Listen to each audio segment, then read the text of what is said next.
प्रतियोगी परीक्षाओं में भारतीय इतिहास का अत्यधिक महत्व है।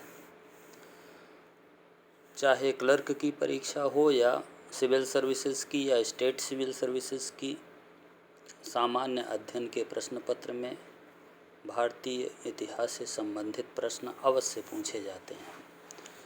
इसी को ध्यान में रखते हुए मैंने भारतीय इतिहास से संबंधित वीडियो बनाना शुरू किया है। मैंने अपने पहले वीडियो में, जिसे कि मेरे चैनल के प्लेलिस्ट में जा कर के देखा जा सकता है, मैंने ये बताया है कि इतिहास को पढ़ने और समझने के लिए कैसे उसको पढ़ा जाए, कैसे समझा जाए, इसके बारे में विस्तृत बताया हुआ है। और दूसरे वीडियो में हमने सिंधु घाटी की सभ्यता के बारे में बताया हुआ है। और अब मैं ये तीसरा वीडियो अपना वैदिक कालीन सभ्यता के बारे में प्रस्तुत करने चल रहा हूँ। दरअसल सिंधु घाटी की सभ्यता प्रथम नगरीय संस्कृति थी। उसके पतन के बाद भारत में वैदिक कालीन सभ्यता की शुरुआत हुई और ये वैदिक कालीन सभ्यता के संस्थापक आर्य लोग कहाँ से आए, यहाँ किन किन भागों में निवास किए और उनकी संस्कृति किस तरह से विकसित हुई, इसके बारे में इस वीडियो में मैं बताने चल रहा हूँ। तो सबसे पहले आइए हमें जानते हैं कि वैदिक कालीन सभ्यता का समय क्या है। तो वैदिक कालीन सभ्यता का समय, जैसा आप देख सकते हैं, ये 1500 BC से 600 BC तक माना गया है। BC मीन्स बिफोर क्राइस्ट, और इसको भी अगर दो भाग में विभाजित कर दिया जाता है, वैदिक कालीन सभ्यता को अध्ययन की दृष्टि से दो भागों में विभाजित किया गया है। एक ऋग्वैदिक कालीन सभ्यता, दूसरा उत्तर वैदिक कालीन सभ्यता। तो 1500 ईसा पूर्व से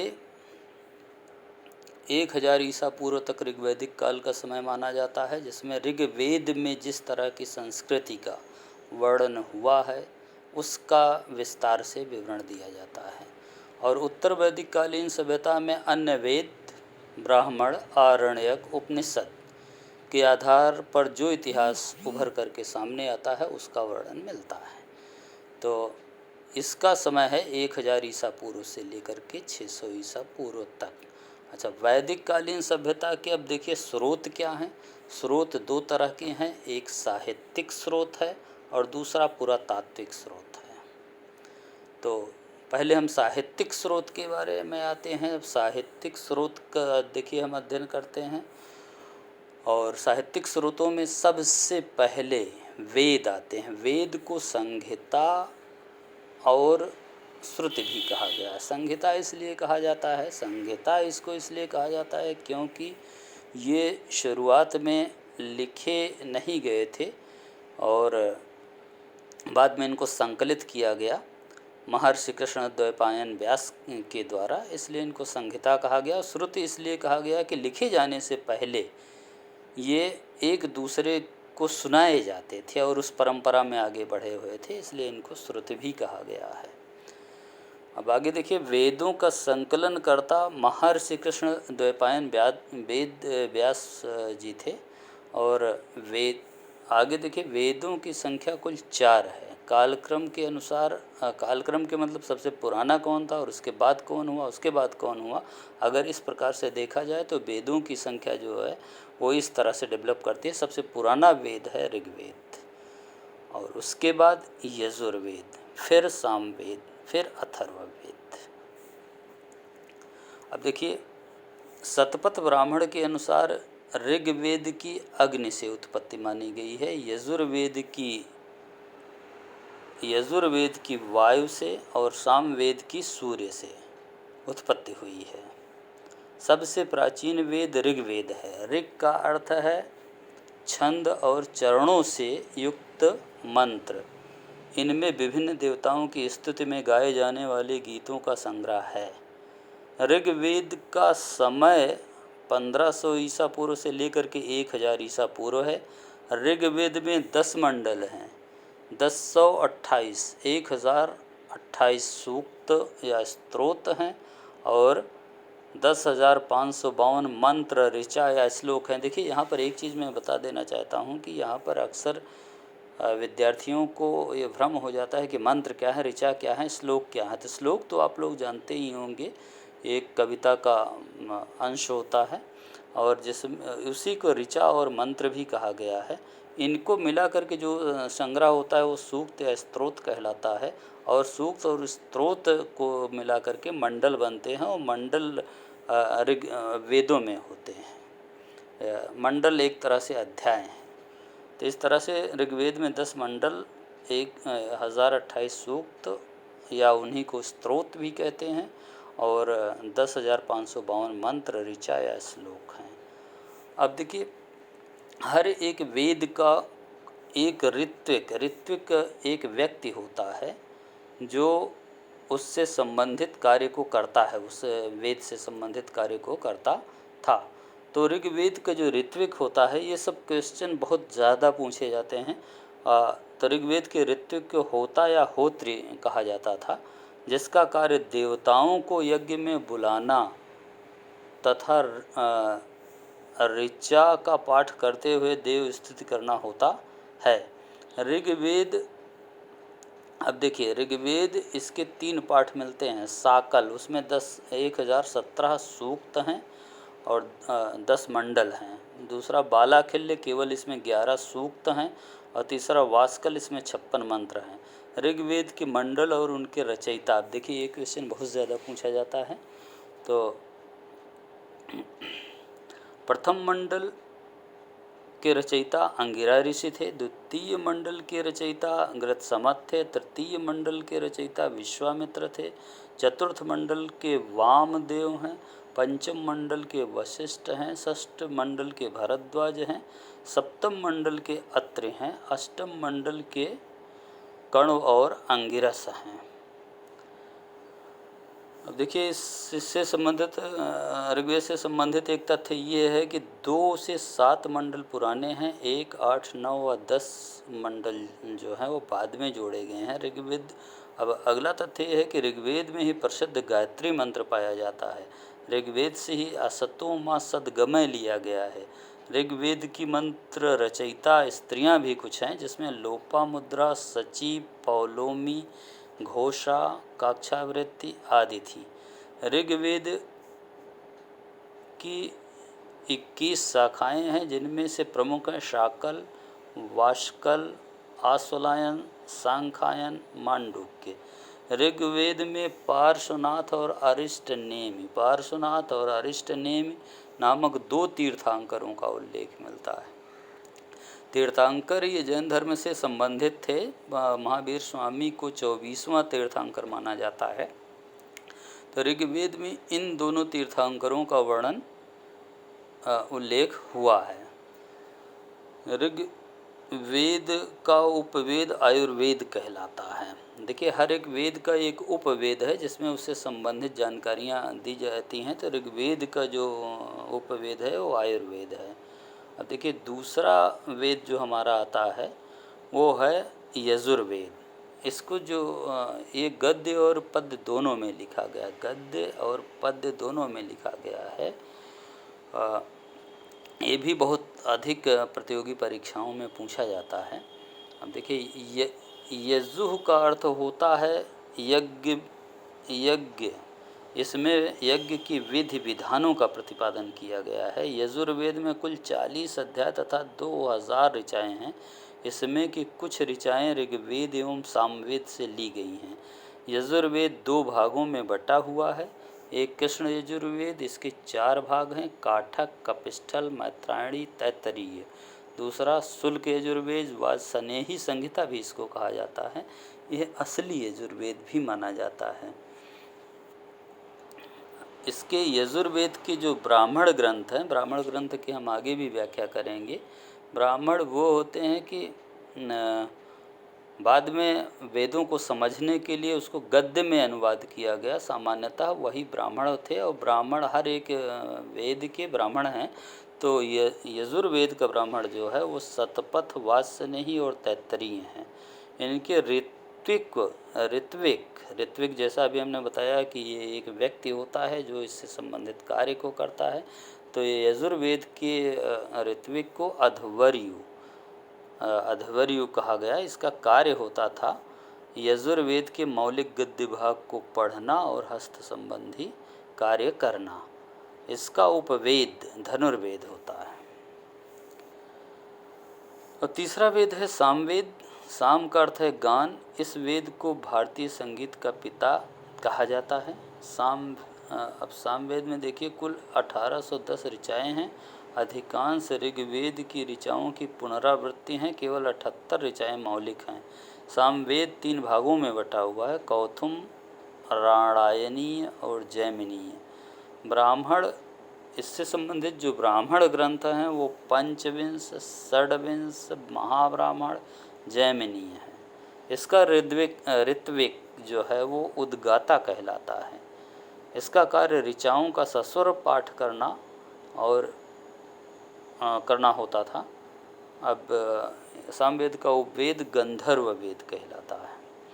सामवेद का सबसे कम ऐतिहासिक महत्व है। सामवेद के मंत्र यज्ञों में देवताओं की स्तुति करते हुए गाए जाते हैं।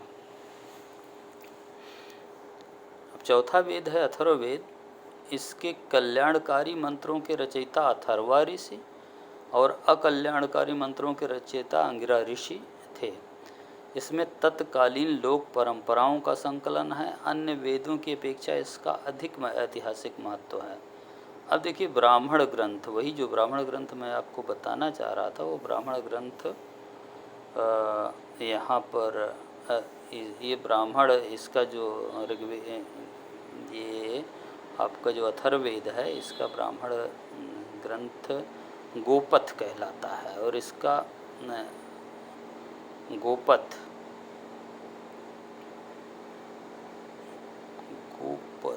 कहलाता है। ये ऋत्विक है, ब्राह्मण नहीं, ये ऋत्विक है। और इस ऋत्विक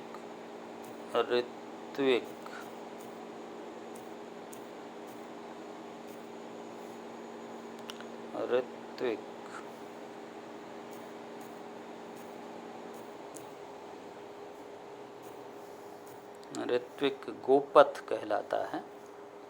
और इसका कार्य यज्ञ का पूरा निरीक्षण करना जिससे कोई त्रुटि ना हो।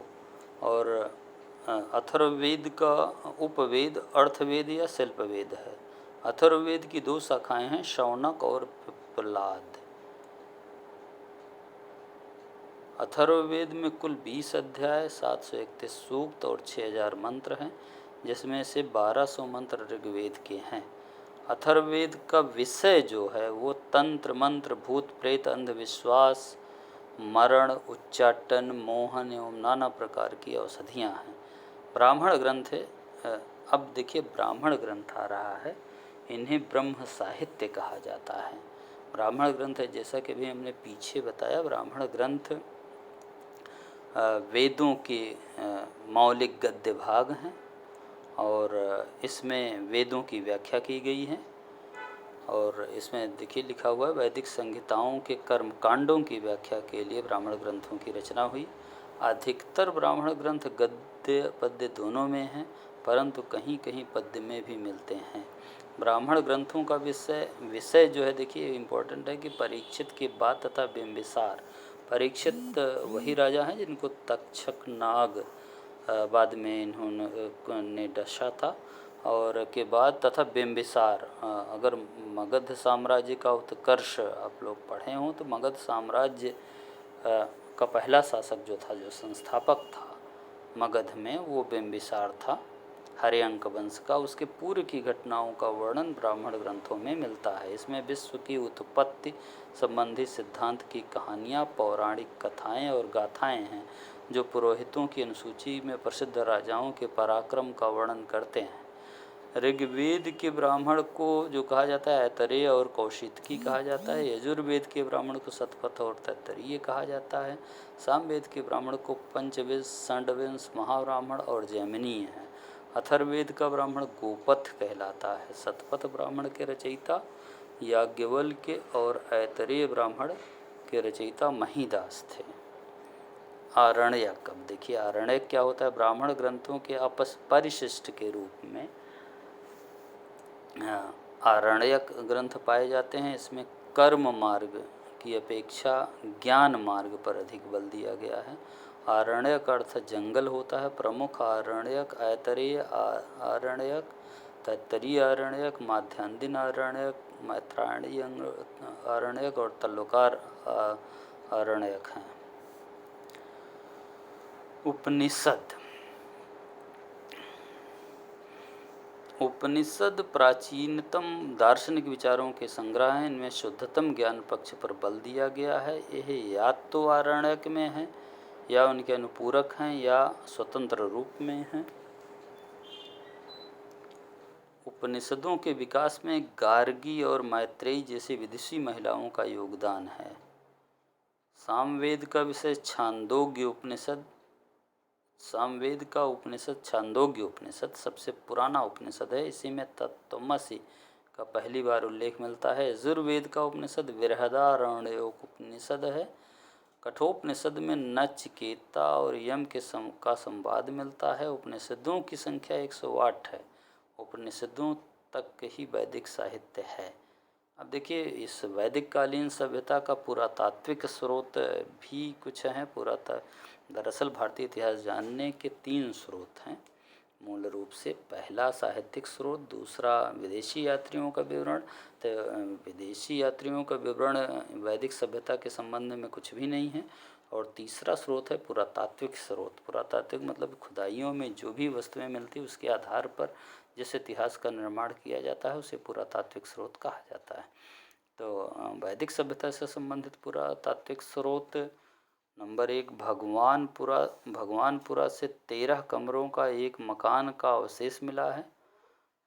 दूसरा पंजाब के कुछ स्थलों नागर, कटपालन, दधेरी से भी वैदिक काल के अवशेष मिले हैं। तीसरा जो बहुत इम्पोर्टेंट है बोगज कोई अभिलेख है।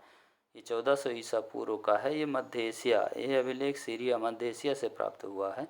इस अभिलेख में 4 वैदिक देवताओं इंद्र, मित्र, वरुण, नासत्य, जिनको अश्विन भी कहा जाता है, को साक्षी मानकर हित्ती राजा सुबिलिम्मा और मितन्नी राजा मतुवजा के बीच एक संधि हुई है। चौथा है कस्सी अभिलेख। इराक से प्राप्त इस अभिलेख के अनुसार आर्यों की एक शाखा ईरान आई जबकि एक शाखा भारत की ओर बढ़ी। वैदिक साहित्य एवं उसके समानांतर पात्र परंपरा। ऋग्वैदिक समय के पात्र के समानांतर पात्र परंपरा काले एवं लाल मृदभांड। ये देखिए काले लाल मृदभांड और ताम्रपुंज, ये जो है ऋग्वैदिक काल के समानांतर है। दरअसल खुदाई में जो ये मृदभांड मतलब मिट्टी के बर्तन मिलते हैं उनके आधार पर भी सभ्यता का निर्माण किया गया है।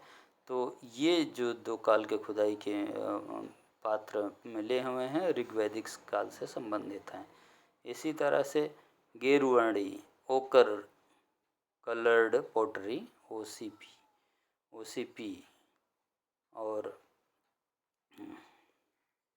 उत्तर वैदिक सभ्यता के समय के साक्ष्य में PGW, जिसको चित्र धूसर मृदभांड परंपरा कहते हैं, वह और दूसरा उत्तरी काली चमकीली पात्र परंपरा, ये है। ये जो दोनों जो हैं वो उत्तर वैदिक कालीन सभ्यता से संबंधित हैं। अब देखिए मूल स्थान के बारे में आते हैं कि वैदिक कालीन सभ्यता के लोगों का मूल स्थान कहाँ था। तो वैदिक सभ्यता के लोग आर्य कहलाते थे। आर्यों के मूल स्थान के संबंध में विभिन्न विद्वानों के विभिन्न मत हैं।